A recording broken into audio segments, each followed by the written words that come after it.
If I may, the speaker would like to talk over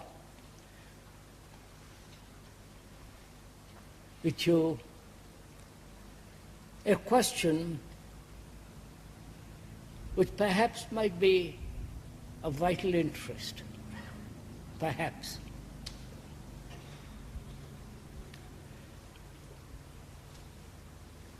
Why is it, this is a question mark, not the cause. Why is it that two people are not able to think together?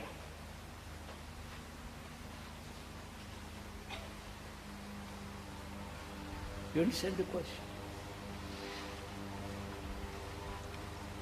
They think together when they're frightened. Two people are frightened, they think about it together. Or when there is some kind of physical catastrophe. They forget their personal prejudices, judgments, hopes, their own problems, and face it together. And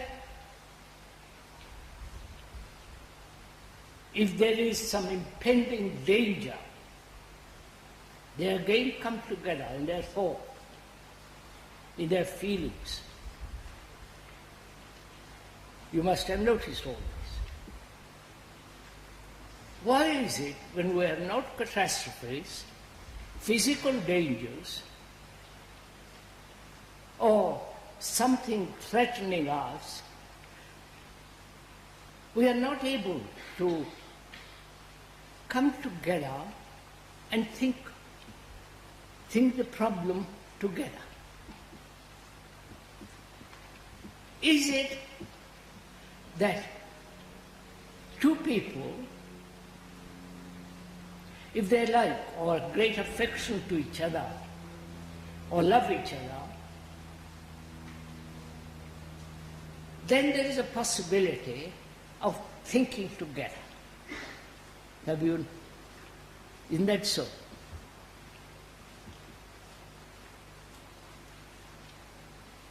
Can we this morning spend a little time on this question?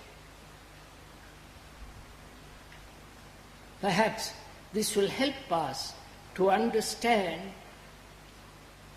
the confusion and the misery of our daily life. Because we are not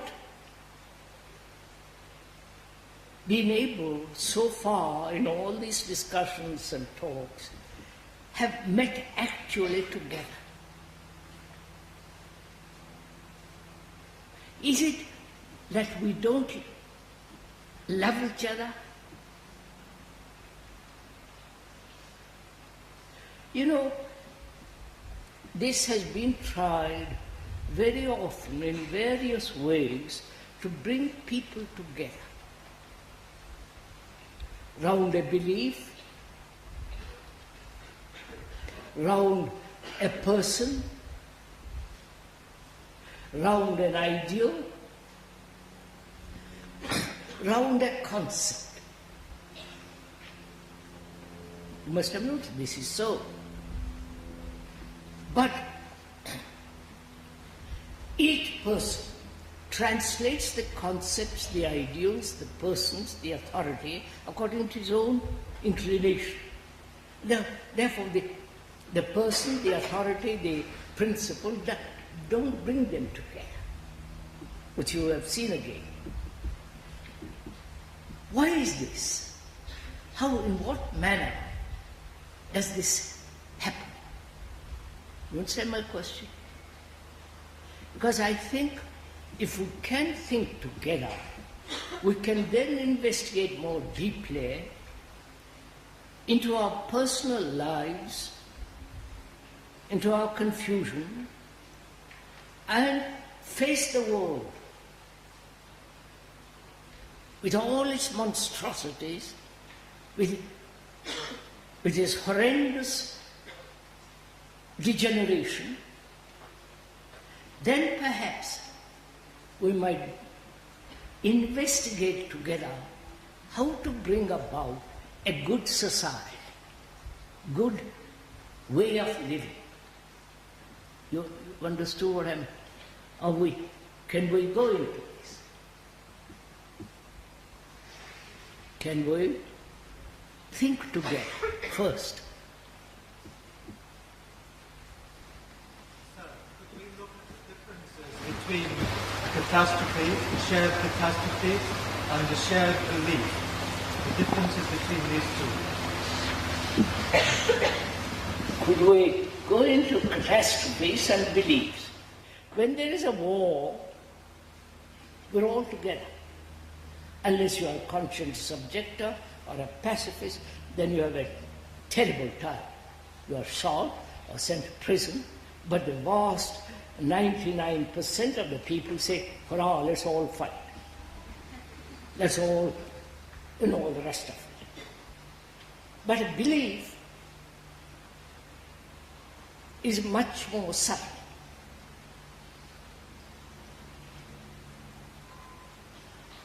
You may believe in God or in Jesus or Christ, whatever it is, but each one translates that belief in his own way, in his own pattern, according to his own experience. And so there's always a division. Even if you follow somebody whose authority you accept, again there is division between people. You've seen this all over the world. So we are asking, is it possible to think together without authority, without a belief, without a crisis? The world is in a crisis, isn't it? But putting all that aside, can we, you and the speaker, think together? What we mean by thinking together, meet at the same point.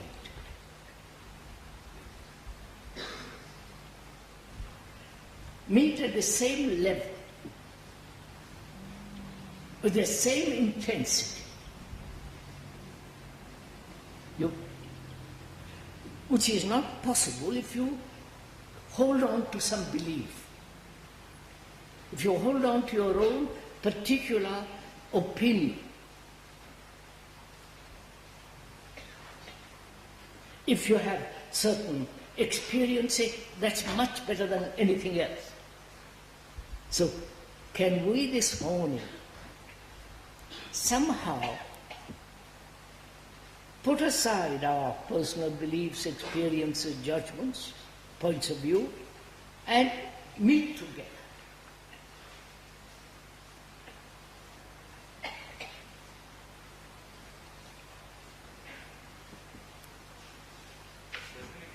The same openness on both sides. No, sir, it's not. Yes, I wonder in what way you're using the open. That's a rather difficult word. I think I'm open, but I'm really closed inside. So, can you and I put aside our particular point of view, our particular opinion, our experience? I met the other day a man who said you will solve all these problems if you are a vegetarian. You understand?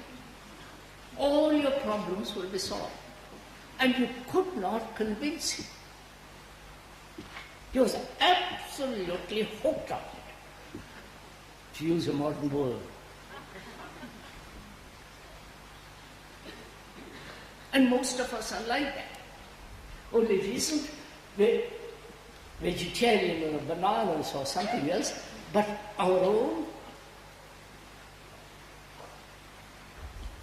deep conclusions which we have come to for various reasons. Can we let all that, at least this morning, set aside and meet together? Do you understand my question? Can we do it?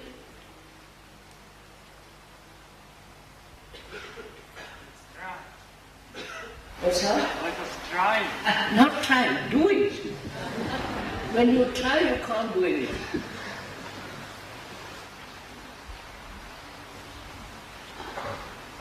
I don't say I try to climb the mountain, I climb the mountain. So can we, this morning, go into this question?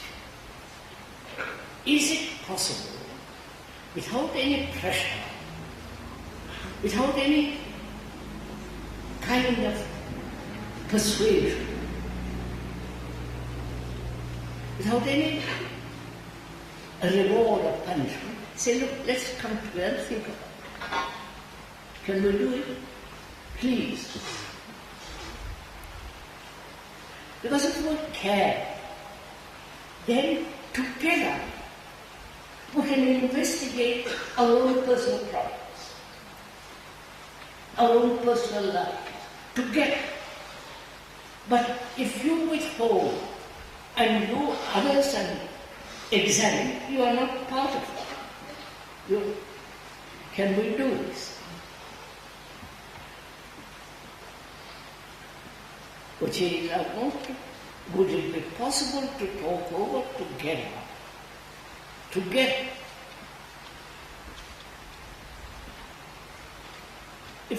Whether it is possible to bring about a good society.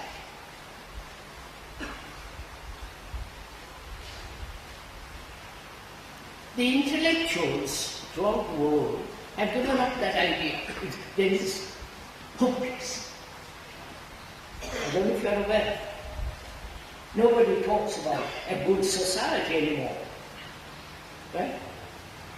They're talking about existentialism, new kinds of philosophy, go back to the Bible, the new gods and all the rest of it. Nobody, as far as one knows, is concerned with bringing about a good society in which we can live happy, without fear, without terror, without all the horrible things that are going on in the world. Can we do this morning? Not a good society in the future. Then the future would be an ideal, right? Then we will discuss endlessly which is the better ideal. But whereas if we could investigate together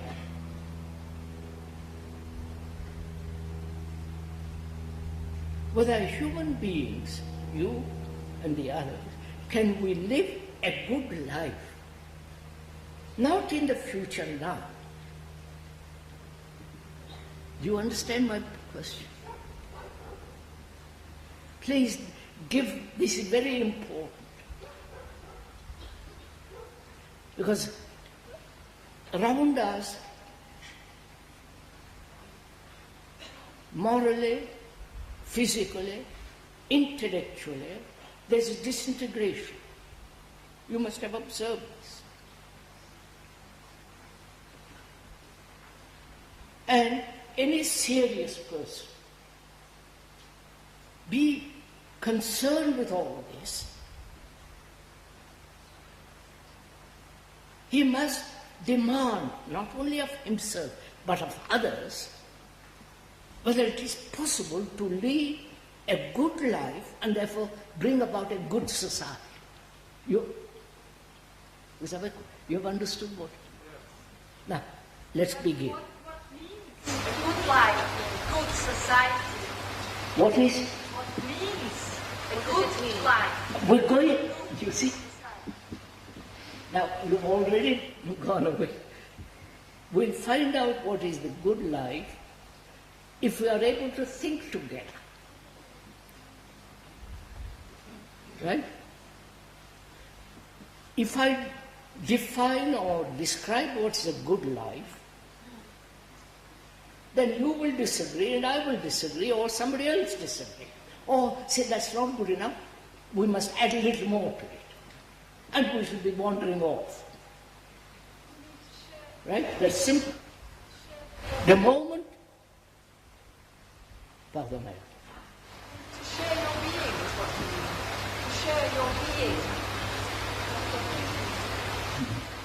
To share your being. To share your being. Huh? To share your being. Being and not your thinking. Huh? To share your being and not your thinking. Share your being, not your thinking. You see that? So could we, sir, look at the obstacles to leading a good life? We'll come to that, sir. I wish I'd mentioned a good life. I'm sorry.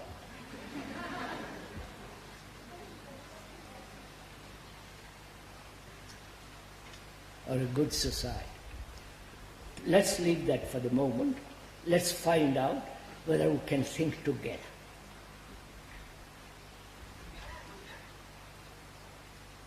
Which is, the speaker is not persuading you to think in any particular direction. He is not stimulating you to think in a certain direction, or coercing, influencing you, stimulating you. Then we can't think together. Whereas, if you and I see the necessity, the absolute necessity of a group of people or set of people thinking together, that is, thinking about something, you understand? Thinking about God, what is good, what is bad, whether it's possible to create a good society, or thinking about is not thinking together. You see the difference? Huh? I wonder if you see this. Thinking about involves opinions, evaluation, because you might think about it and others will say it's not quite like it. So there will be divergence of opinions and points of view if you are thinking about something. But we are not thinking about something, but thinking together.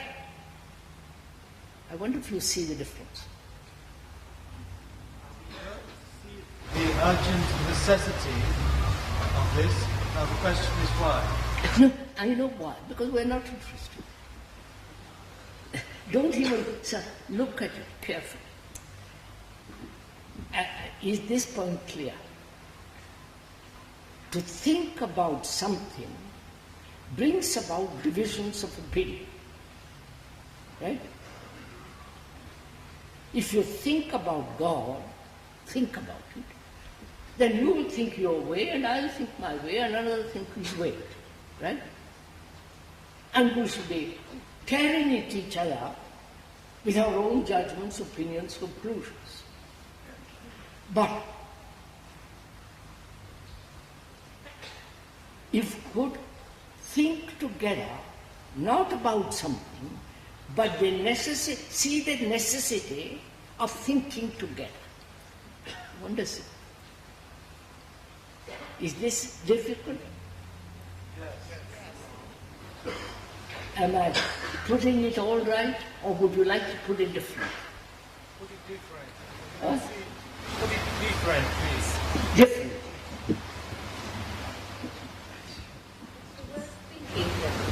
Investigating together. Also, Is it investigating together? before you investigate together, you must think together. What? Thinking that seems to be coming from thought is that I don't quite follow it, Mira. It's a verb, thinking. that seems to be the barrier.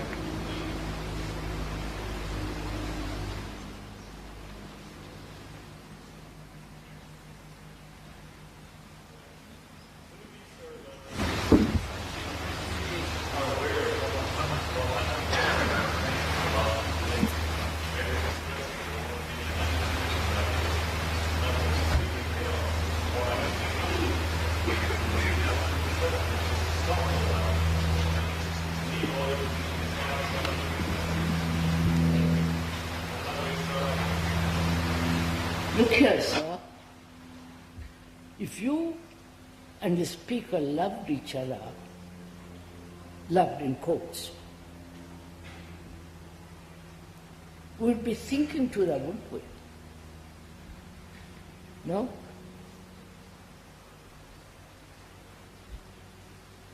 What do you say? The problem, sir, is that we don't love each other. Yes, sir. Just a minute, sir, please. Let us consider this.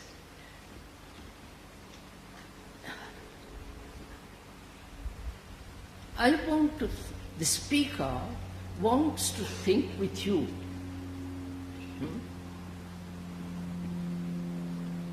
He says, if I could think with you, the thinking is common. But if you and I were thinking together about something, it is not common. You understand? This is clear, isn't it?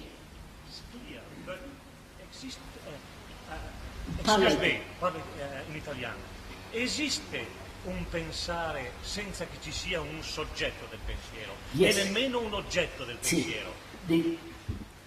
the friend says, is it possible to think without the object and the subject? Which means, can you think without those two? As of course you can. You're missing. You see how difficult it is to be able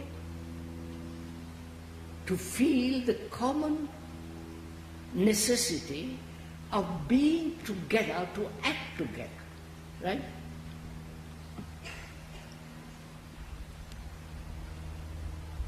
Won't somebody help me? When we think together, when you and I think together, it doesn't matter whose thought it is. It's that we both are enjoying, or the thought comes first. It doesn't matter if it's my thought or your thought. Is that it?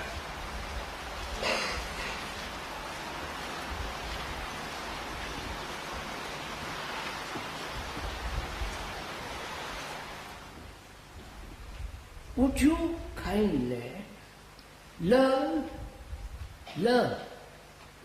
what it means to think together, right? Learn.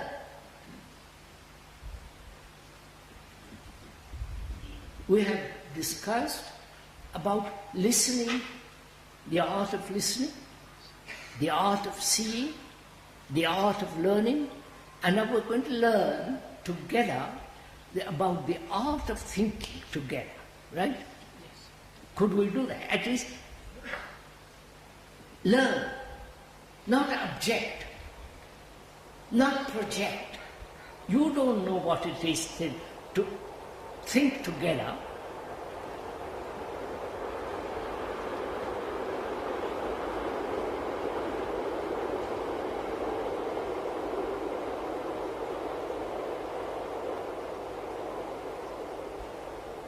So, we are having a class in a school, and the speaker happens to be the teacher.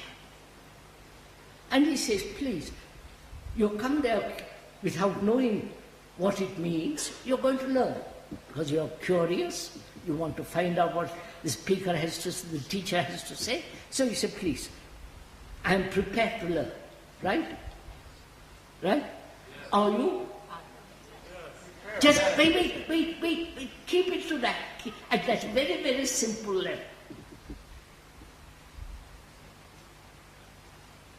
If I happen to be a professor of biology, and you didn't know anything about biology, you'd come fresh, curious, perhaps bored, but you want to learn. Because you're going to, if you learn, you'll pass the exam, get a job, and so on. So you're forced to listen. Right? But here, we're not forcing. We are together trying to find out what it means to think together. And the speaker, unfortunately, is the professor, and you are the students. Are we in that relationship? Which is, the professor is not authoritarian, he wants to teach. And you are the students about physics, mathematics, whatever it is. So you don't know, but you're going to learn. Right? So let's start from that. You don't know. So you can't say, what do you mean by that? What do you mean by this? Is it so? Why? Because you don't know biology. Right? So you're prepared to listen. Right? So we are in that position, are we? Yes. Huh? Yes, please go. No, please. Don't assume it. Don't pretend. Don't put on a mask. We are in that position. We are in that position.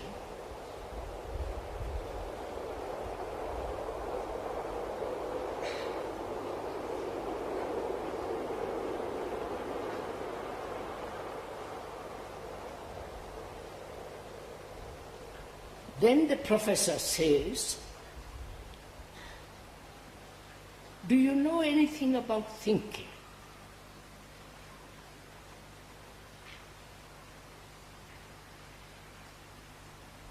The Western thinking and the Oriental thinking. The Western thinking conditioned pursuing technology, and the Eastern thought doesn't know what it is pursuing. Right? There's the Western thinking and Eastern thinking. The world has been divided that way. Right? You are learning. And he said that division is wrong. There is only thinking, which is neither East nor West. Thinking in the West has pursued a certain line. In the East, mainly in India, and therefore spreading over Asia, it has pursued in a different direction. But the source of the river is the same, taking two branches, which is thinking. Right? Is that clear? Right? And you are Western. And the speaker is neither Eastern nor Western. That's very important. He belongs to neither West nor to the East. So he is concerned only with the capacity and the energy and the vitality of thinking. Right? So he says, how is it, in what manner has your thinking differs from the other's thinking? Even in the Western world, your thinking is apparently different from your fellow Western being. Right? You're following this? Right? Now you ask a question which you must answer. How has this come? You understand? Let me put it differently. The Western technology, Western outlook, Western culture, Western philosophy, Western religion is based essentially on the Greek. They were the originators of the West, right?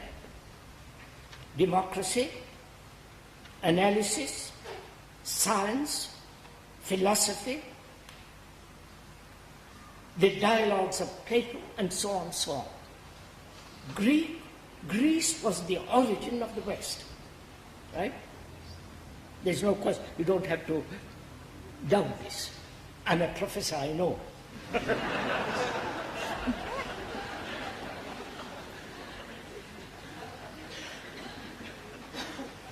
I'm glad we can laugh.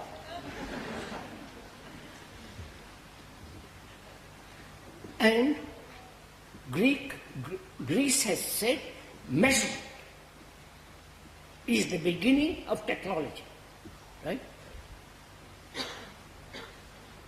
That is, thought is measured,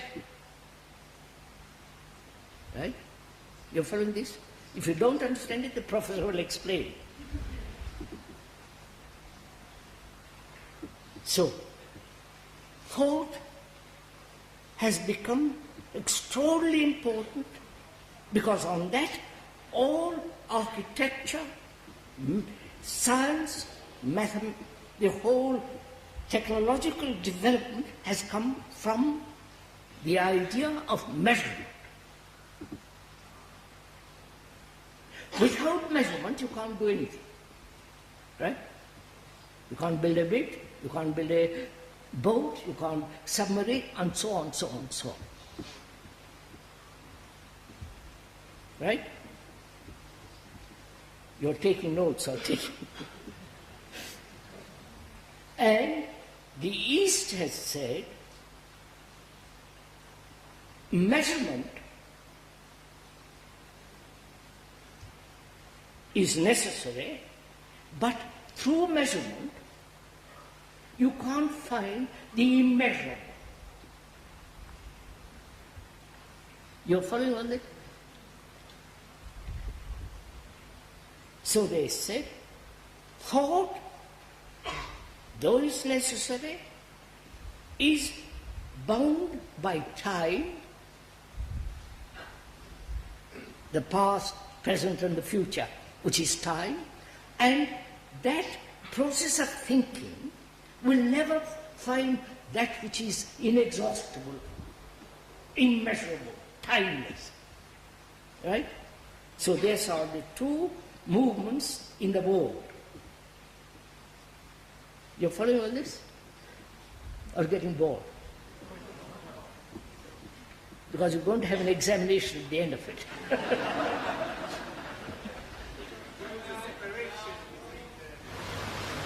What's wrong? There was a separate. I feel like it. My part as a student, not if you say, tell me what you know. Tell me what you know. My part as a student is to say, tell me what you know. As a student, I don't ask what you know. I am telling you what I know. My part Huh? in the teacher-pupil relationship is to ask or to want, tell me what you know. What? Does it happen that you keep something back? Are there secrets, or are you, as a person, totally available? Are you holding back something? Keeping a secret. Huh? Are you as a teacher keeping something back? No. Having a secret? I am not. I am a professor of mathematics. I'm not keeping anything back. We are not talking about life, not mathematics.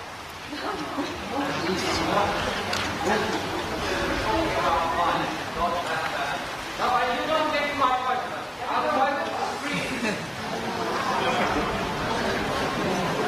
As you talk here, I'm going to get to it. My part in this bed, if you are the professor, is to ask you, tell me what you know. I am telling you, sir. That's not my question. I My part in the bed. am telling you, sir. May I ask you a question? Does it happen that you are keeping something to yourself or back? Something back? Are you keeping something back? Does it happen? And if you are not, are you totally available? If I am not keeping anything back, am I available for what? Do you keep any secrets? I said, look, I've just told you I'm not. Now you're really acting. I think you're acting. You're not making any sense. Would you please sit down?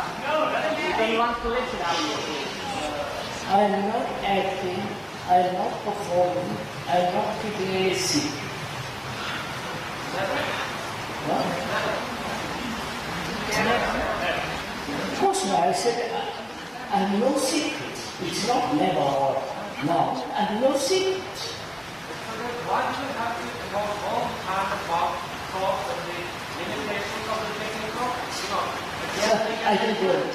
If you have something to say, if the starting point is otherness, then why can't you talk about the otherness? I see what you're saying. The gentleman has read something which I wrote.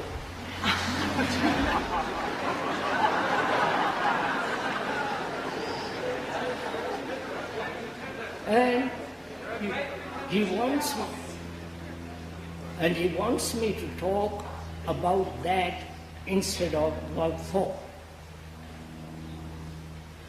Perhaps we can talk about that at the end of the talk, at the end of this. Which doesn't mean I'm avoiding, which doesn't mean I'm keeping it secret. You cannot possibly talk about the otherness. You cannot. If you read that book, if you haven't read, so much the better.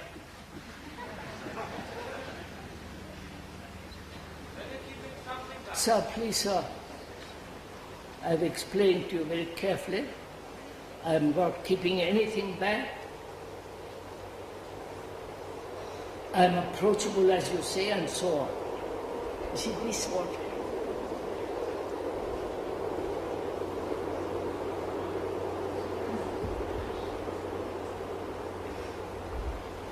Now,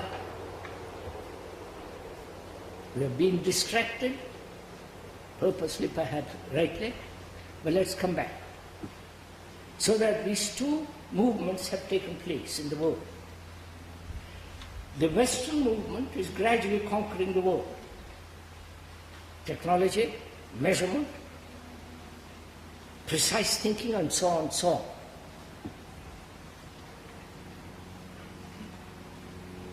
And do our thoughts measure, equal? You understand my question? No, you don't.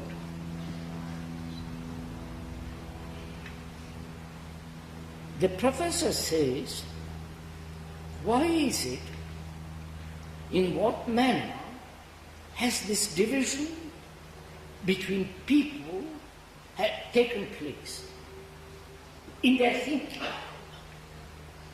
Is it education? You follow? Is it one group of people go from public school to college to university and a good job, and therefore their thinking is different from the man who has not been educated so well, who labors, and there is the man who, educated, puts himself into the business world, and there is the man who is scientist with all that technology and all that. Is that the origin of this division? You follow? The man who thinks entirely differently, if he is educated, to become a military, or the man who has been educated through a seminar to become a priest. His thinking is different from the businessman, from the scientist, and so on, so on, so on. Is this the origin of this breaking up of thinking? You understand? Every one of us is another kind of measurement. What's that? You want to say that in this world, every one of us is another kind of measurement? Yes, partly. So I say, is that the reason why you and the professor can't think together? Because you are trained to think in one way, business, scientist, philosopher, or technician, and therefore we're all thinking differently. But the professor says, please, let us think together, not according to your way, or my way, or the scientist's way, but together. Huh? We have to be all re-educated in exactly the same way. We have to? No. That would imply that we have to all be re-educated in exactly the same way. No. No, sir. Suppose the professor has been educated in mathematics, and you come along and say, let us think together. It doesn't mean I drop my mathematics. I put it aside and see if I can think with you. Thinking together does not mean uniformity. Right?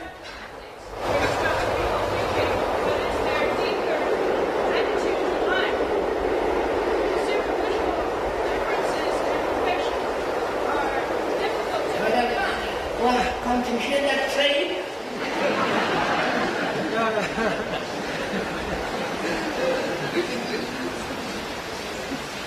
What will you say? It's not the professional differences do make it difficult for people to communicate, but it's much more the deep attitude to life which prevents people from thinking together. Madam, when you have learned all the professor has to say at the end of the class, you can ask him questions.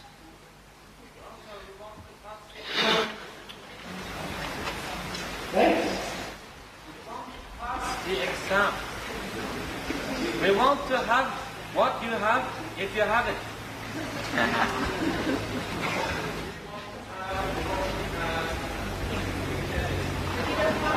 If you have it. If you want to get what you think I have, then one has to be silent.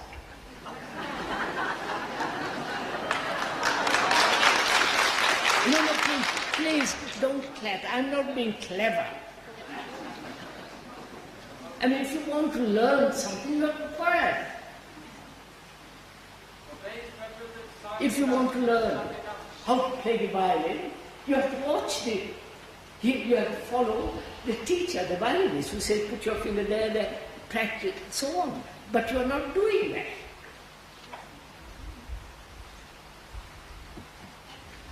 So, we started.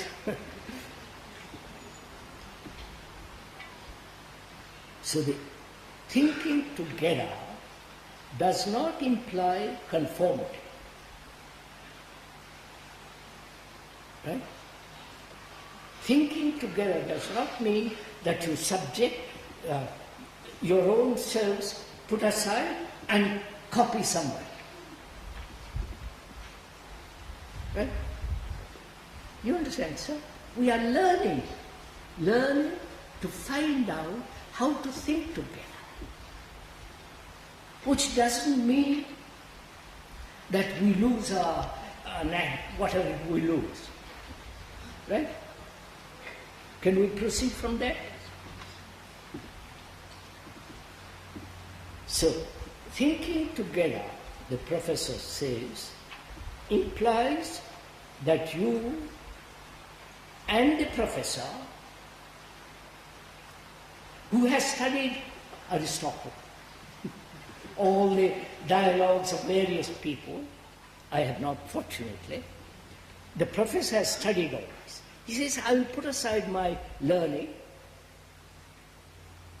all that I've acquired, and you also put aside your learning, and let's meet. That's all he's saying. Right? Can you do that? The problem, sir, is putting it aside. What?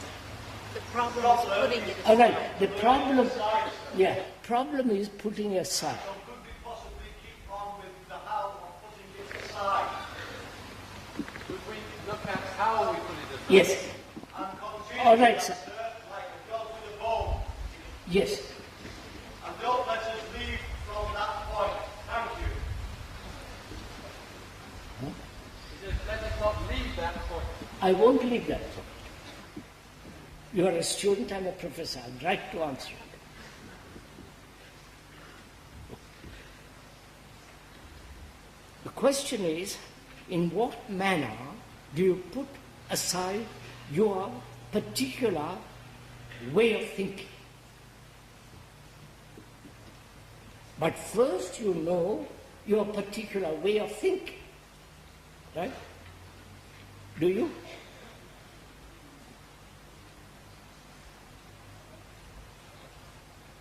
Huh? Don't you know your particular way of thinking? That you are a follower of somebody, that you believe this, that you think this is right, this is wrong, and this should be, my experience tells me it is so. So are you aware of this fact? If you are aware, what does that awareness of the fact mean?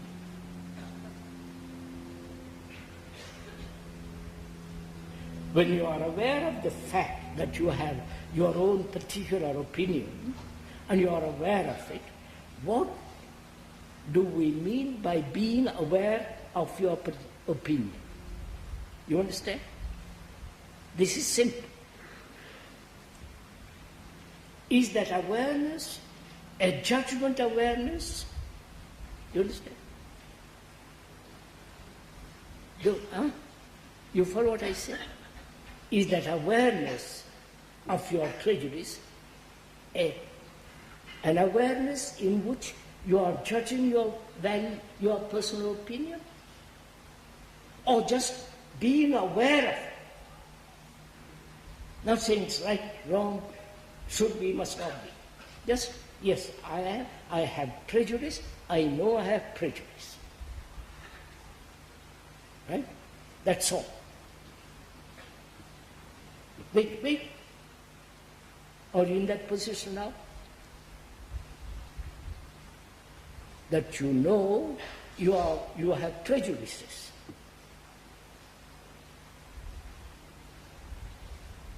Right? then why do you have these prejudices? Is it your family, your education, your desire for security in a belief, in a point of view? Right? You're following on this? Or, you're going to have an examination at the end. So, are you aware of it that way?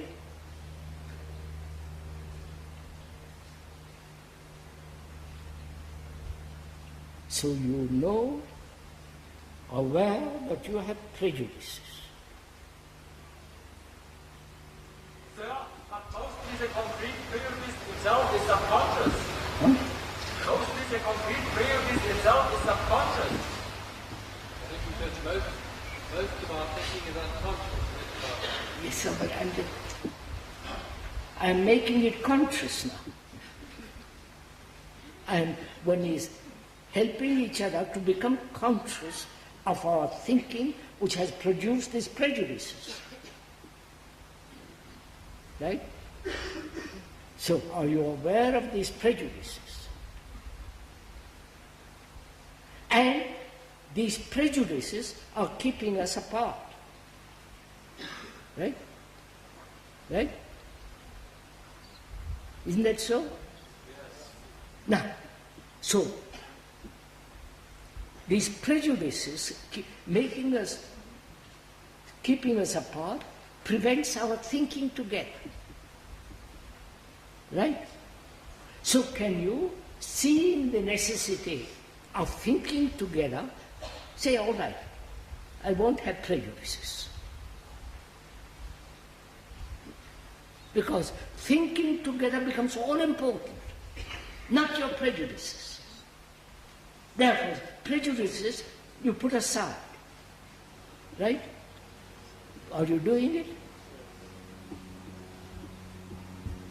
Sir, my prejudice is that I feel that you pretend. Can you help me out of it?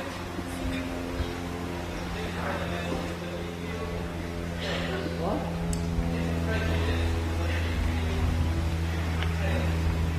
That I pretend. I pretend. Can you help me out of it? Can you help me out of it? Oh? Can you help me with this thought? That I pretend.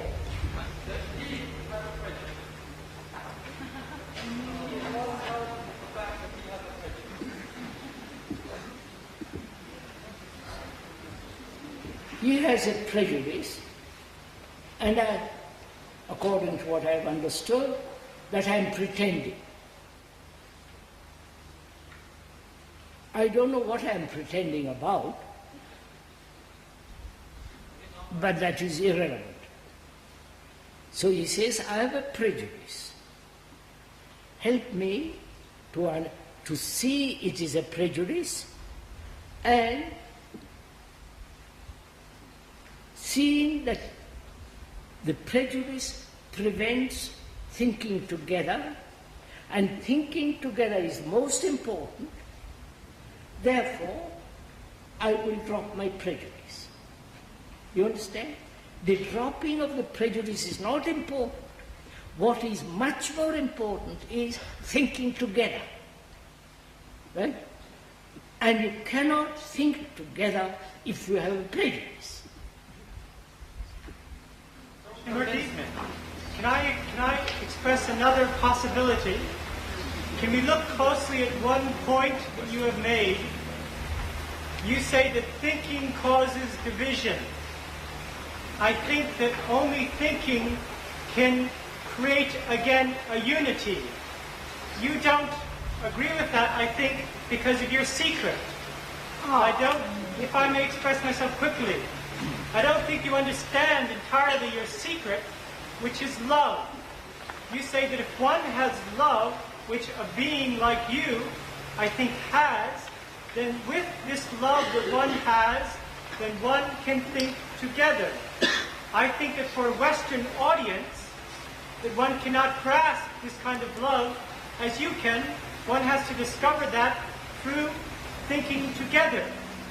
If we have this love which you can have, I think it can only be an illusion. What you get, sir?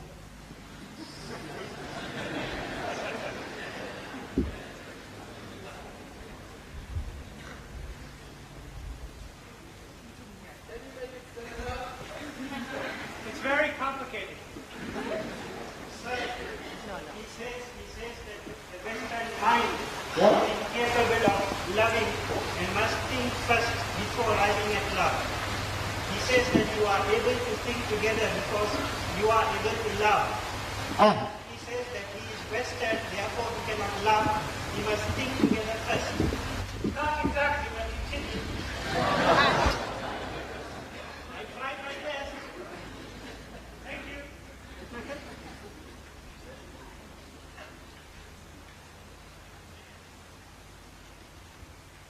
As I understand it, I may be wrong, please correct it, sir, that the speaker is able to love and therefore is able to think together. And the Western mind, which doesn't know what love is, therefore it is impossible without that love to think together. Huh? Does that have a prejudice? Quite.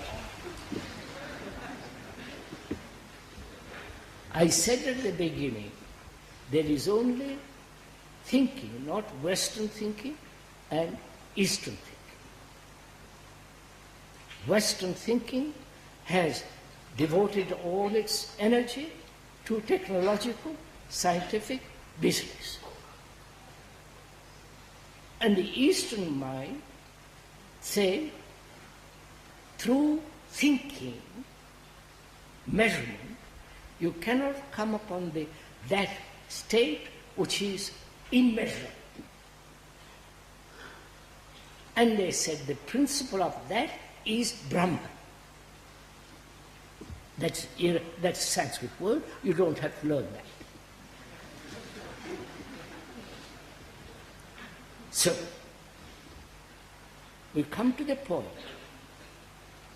that as long as we do not love each other, the thinking is not possible together. Right? If I love you and you are full of prejudices, however much I may offer my open hand to you, you will reject it because you have your own importance, your own knowledge, your own conditioning, and he says, sorry. That is what is preventing us. And if we don't meet there, we cannot possibly create good society. And the speaker says, if we do not create a good society, we're going to destroy ourselves. Whether you are Western technological world, is it going to destroy the world? If you have not this communication of love. That's all.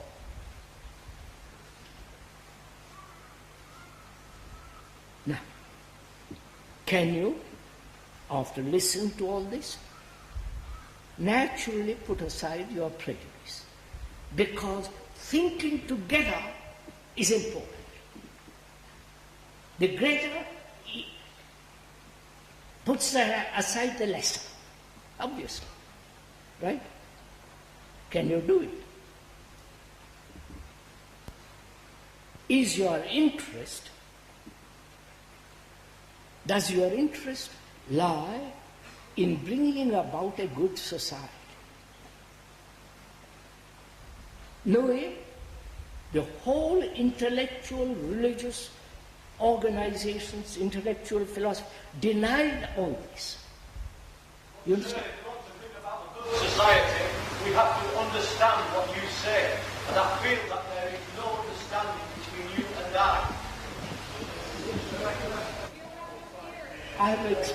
How can I help you to understand what I am saying. It is very simple if you listen. Right? What I'm trying to say, sir, is that unfortunately I am not listening. And I'm trying to work out why I am not listening to you.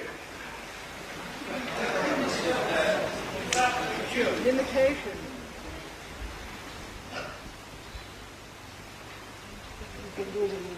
Look, let me put it this way. The speaker wants to create a good society. So does the listener, or the hearer. Stop. I want to create a good society. And nobody will listen to me. What am I to do? Jump in the lake? So, and me as well, sir. Sir, just... And me as well, sir.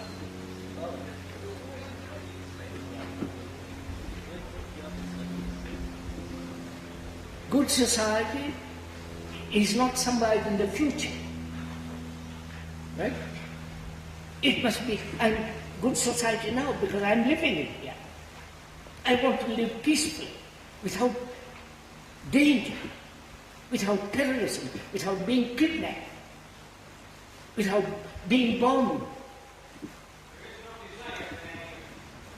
Go ahead. There can't be any desire in that.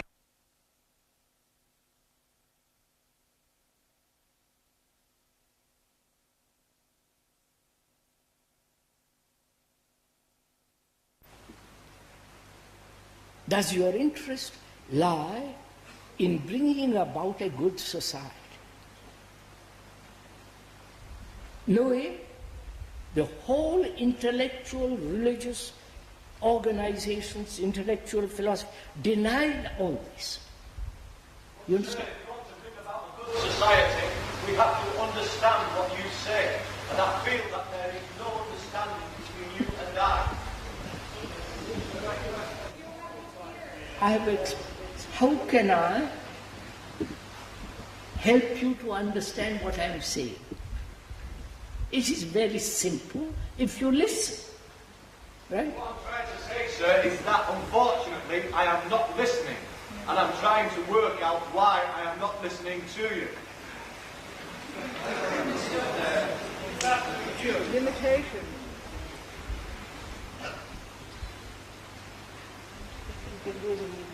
Look, let me put it this way. The speaker wants to create a good society. So does the listener, or the hearer. Stop. I want to create a good society. And nobody will listen to me. What am I to do? Jump in the lake? So, and me as well, sir. Sir, just... And me as well, sir.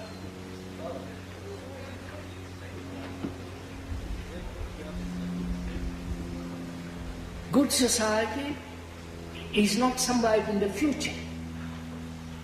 Right? It must be, I'm good society now because I'm living in here. I want to live peacefully, without danger, without terrorism, without being kidnapped, without being bombed. Go ahead. There can't be any desire in that. There's just a necessity to do that. I mean, I'm kind of... And I say to you, as I want to create a good society now, will you join me?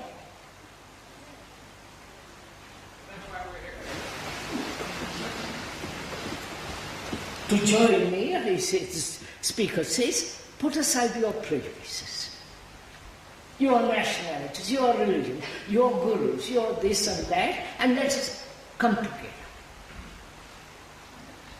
And apparently you don't want to. That is the problem. Either this is not an insult, either you're too old, or being young, you're caught in something else. Sex, drugs, your own gurus, this or that. So you are not interested in creating a good society. Right? Krishnamurti, don't you understand what you were saying? You're saying what we all feel. We want to create create a good society. You are saying we can only create a good society if we think together. You are saying we only can think together if we have love. All right, sir, I'll tell you what I think good society. I will finish very quickly. The only kind of love we can get in order to think together is the kind of love which most of humanity, particularly Western humanity, had to spend 10, 20, 30 years in the mysteries. They had to die to get this love. Sure, you might have it, but that doesn't help us. That's the point this man is making, and that's the point this man is making. You have to respect us enough to think that we are sincere. If you have it, That's my question to you. but it's running away. So, beg your pardon?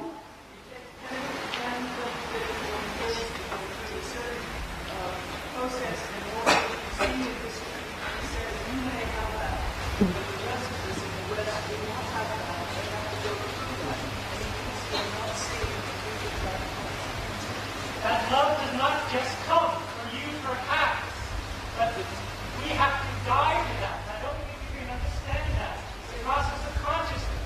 I understand it, sir, I understand. What's that? We need time, 20, 30, 40 years to go through a process of dying. And we haven't done that.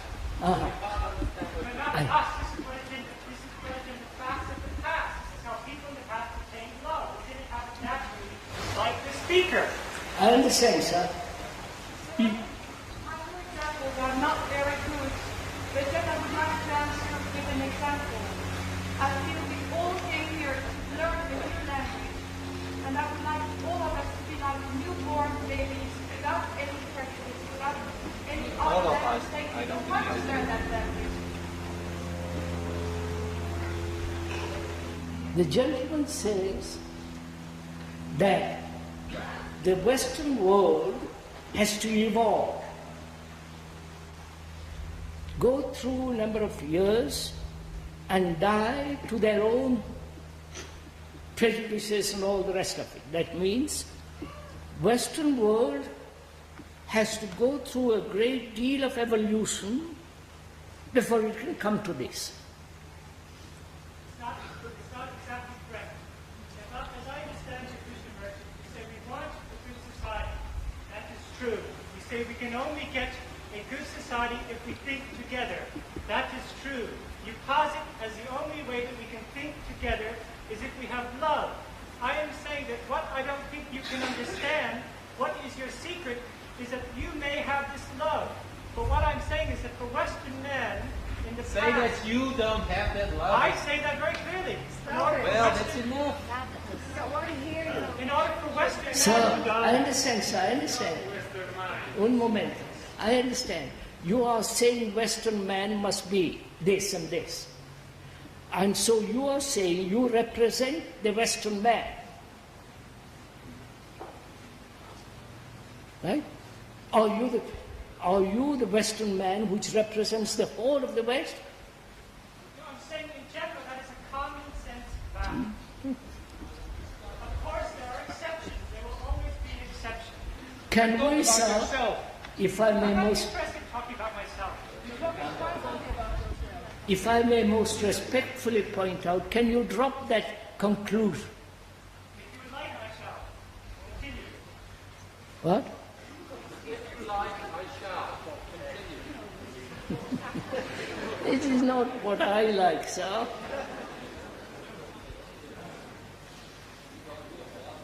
So you said earlier you were talking about You said earlier that you were speaking about Give us a chance, will you? the fan club is Give us a chance too. very loyal fan club.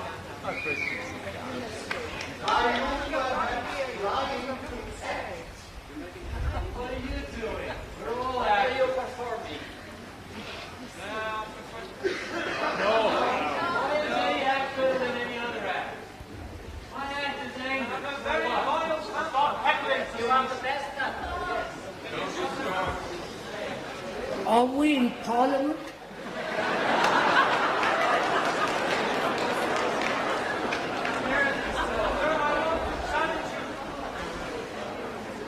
Are we in a debating society? Sir, please, sir, would you mind sit down? Hold on. I'm very serious. I have a serious thought. Sit down, please. I want you to prove that you have got it. Right now. Sit down. I don't know. Sit down. You prove it.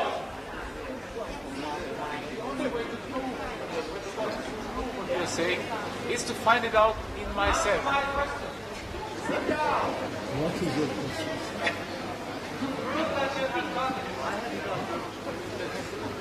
I have a very strong feeling, sir, that a great part of your life is a pretense. I want you to prove that I'm wrong. It's not a question, it's a demand. Right. We're here to question. Right, demand. That's what I'm doing, mister. 1 minute. Let's face truth in the circle. Rent another tent.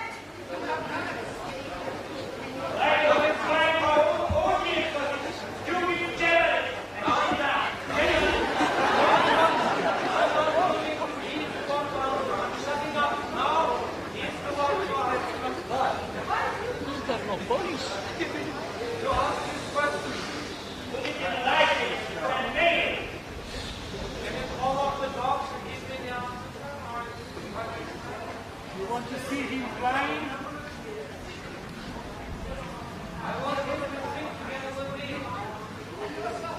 Please don't hit them with others. You are doing it wrong. And only on body, not on your image.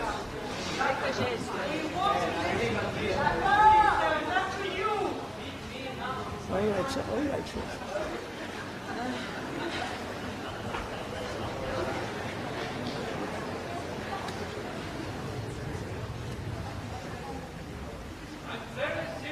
You're sassy.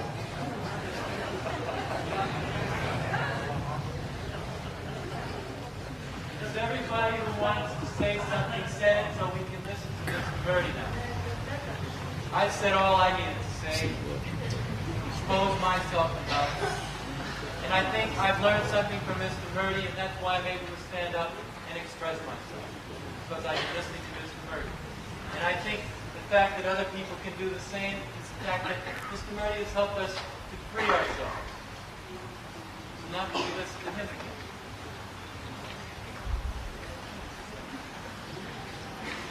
I hope you're all having a lovely time.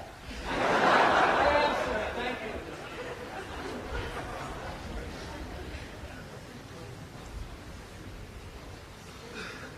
you. One of the questions that gentleman asked was he thinks all my life is a pretense. Just a minute. Just a minute. You asked that question.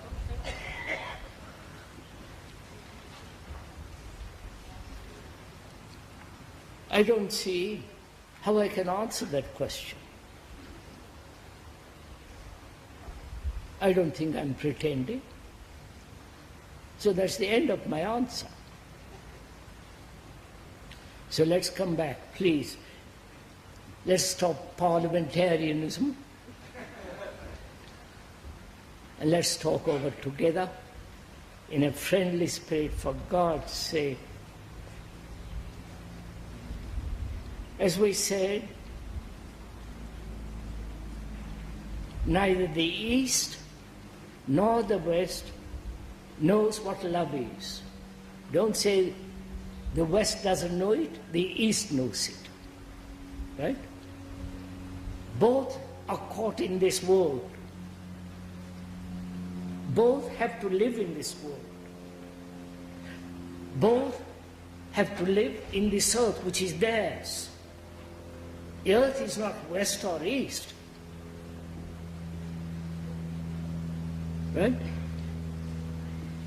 And the division has taken place for various reasons which I've gone into, which we don't go into. And can we meet without all these conclusions that you're West and East, that we must go through certain evolutionary process, but know that we don't love, and therefore we can't come together. And knowing that we don't love, let's find out why, and if it is possible to love.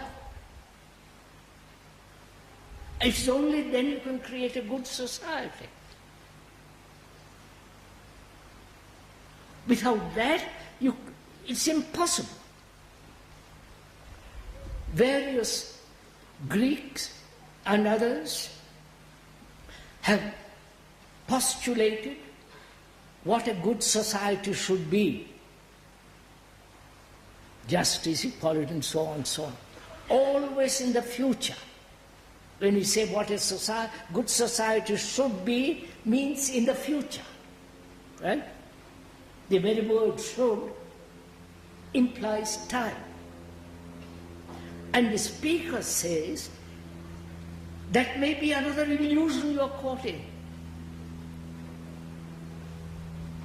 Whereas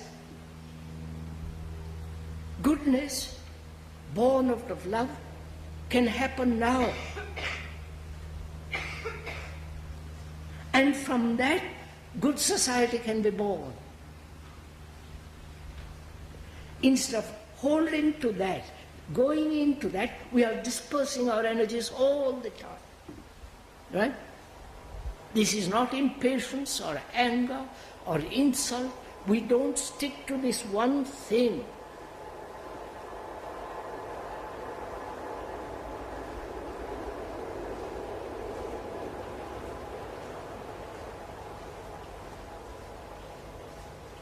So we come to the point, can we think together because we love each other? That's all.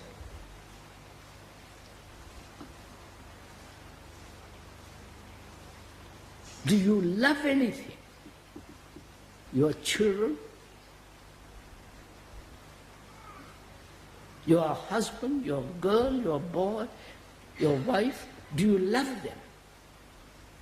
Or is it me always the first and you the second? You understand? And where there is this division, me first and you second, will never produce a good society.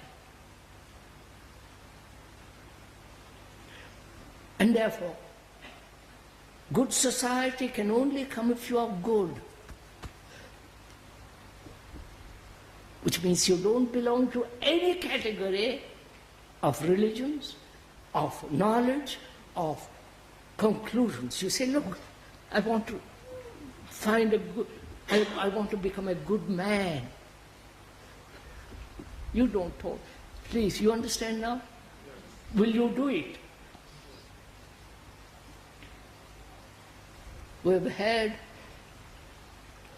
7 talks, and this is the 5th discussion, and the last. If you observe, what have you learned from all this? 7 talks and 5 discussions. What is the treasure or hot air that you're going to carry out when you leave here? You understand? Have you found a jewel, imperishable jewel, and so you can go out with it? Or you're going away with a lot of words? You understand my question, sir? So, the professor at the end of the talk says, what have you learned?